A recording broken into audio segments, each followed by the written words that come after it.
Hello, what's up, Karyador? Panoodin niyo itong video ito dahil itong hawakong kabayo, si Whiskey nagkakahalaga lamang po ng 350,000 pesos. At yung nasa loob ng bulungan, si Brandy siya po ay nagkakahalaga ng 450,000 pesos na tumataginting. Ang total, 800,000 pesos.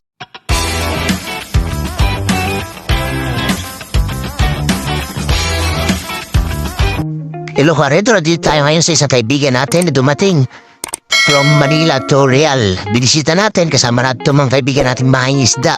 Si Joel, si Wilbur, si Sanet, yung kanyang anak. Pinasilip sa atin yung ilan sa kanyang mga alaga, yung kanyang mga koleksyon. At ito, napinakita sa atin yung kanyang alagang kabayo na isa sa pinakamaliit na kabayo sa buong mundo. Actually, hindi naman siya yung pinakamaliit. May mas maliit pa, pero naliitan ako sa kabayo ba ito. Siya ay kabayo na galing pa sa Australia. At yung kabayo ba ito ay mura lang naman, nagkakahalaga lang naman siya ng 350,000 pesos. Oo, Karyador, 350,000 pesos itong kabayo ba ito. Actually, siya ay lalaki, siya ay si Whiskey. Sabi ko, Karyador, 300,000, parang kayamanan ko na ito ah. Ang malapit nito, Karyador, hindi siya ay isa, kundi sila ay dalawa. Dahil meron siyang asawa, si Brandy. Karyador, napag-alaman ko na mas mahal pala si Brandy. Si Brandy naman nagkakahalaga lang naman ng 450,000 pesos. Kung sa bagay, 100,000 lang naman yung diferensya ng presyo ni Brandy at ni Whiskey. Sabi ko nga kay sir, baka pwede ko nang kunin yung anak ni Brandy at ni Whiskey. Uhulugan ko sa kanya 20-20 araw-araw. Iyan, nakita na natin si Whiskey, punta naman natin si Brandy. Iyan ang mas mahal kaysa kay Whiskey, si Brandy.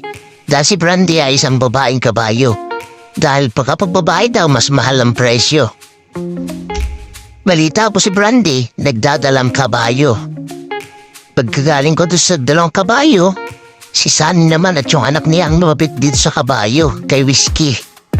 Hinihima si Sunny para makita niya ng mas malapit itong si Whiskey.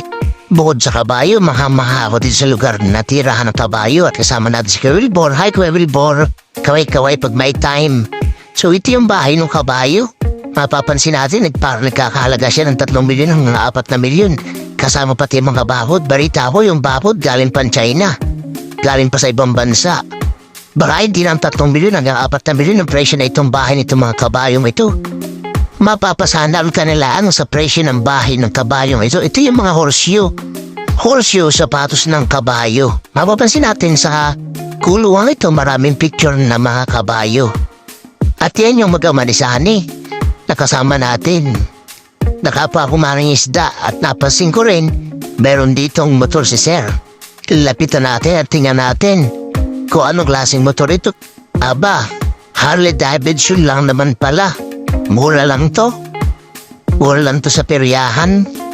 Saglit pa nga lang, naisipan natin ibigay natin yung cellphone kay Sunny. Sabi ko, kunan niya ko ng picture dun sa maliit na kabayo para may remembrance ako sa kanya.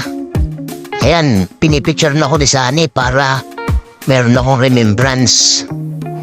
Sabi sa akin ni Sunny pagka-picture, aba, 2 na kayong kabayo na ito.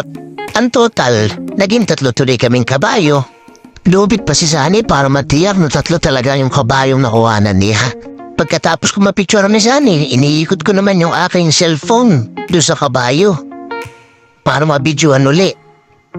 Yan, at pinipicture ang kabayo ng solo para may sarili siyang kopya. Tapos ibibigay ko rin sa kanya yung kopya niya para may sarili siyang kopya. Yung wallet size para may palagay siya sa wallet niya.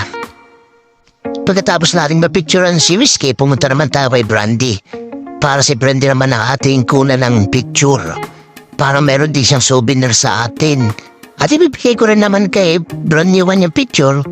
Kung gusto niya, wallet size, upamulsa lang niya yung picture na naibibigay ko sa kanya.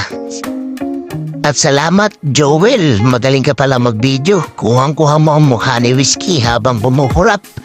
At yun nga, nilapitan ako ni Joel.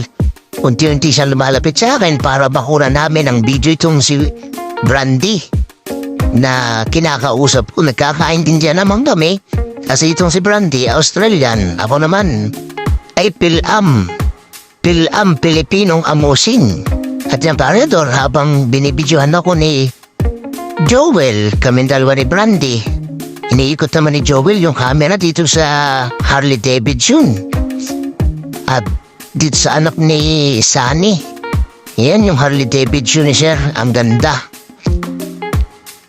At yan yung loob ng kulungan ng kabayo. Ayan, meron pang baril na sinauna.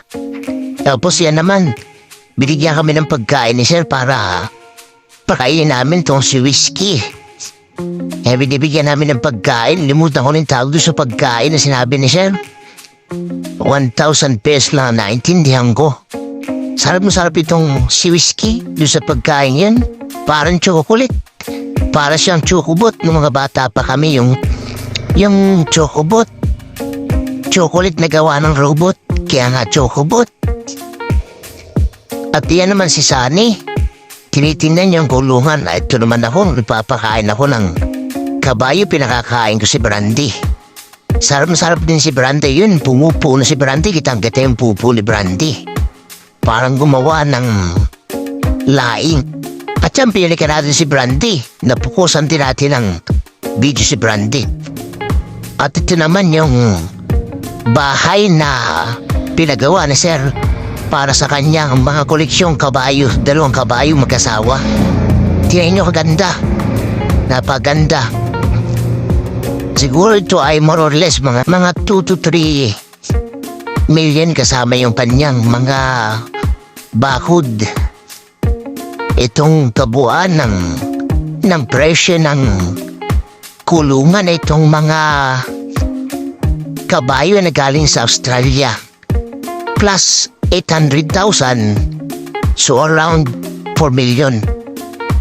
Mapapasana all ka lang talaga